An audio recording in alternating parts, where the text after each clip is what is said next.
Պարոն Կարապետյան, Նիկոլ Փաշինյանը կներեք ուղղակի հերթ այնտեղ արդեն։ Մարդիկ սպասում են։ Մարտական տրամադրությամբ, ինչպես մեր հայ ժողովուրդն է գնում։ Այսօր երևում է, որ բոլորն են մարտական տրամադրված եւ շատ կարեւոր է ապահովել իսկական լեգիտիմ իշխանություն, որ մենք վերջապես հնարավորություն ունենանք մենք որոշենք մեր երկրի ապագան, ոչ թե դրսից։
Մենք բոլորս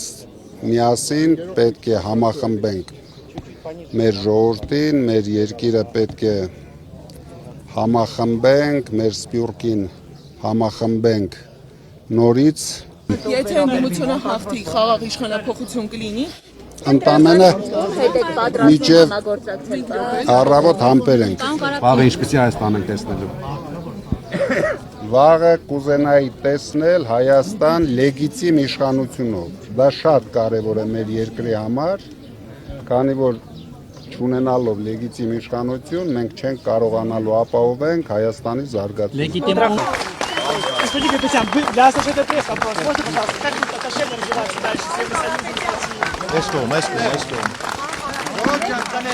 Անպայման։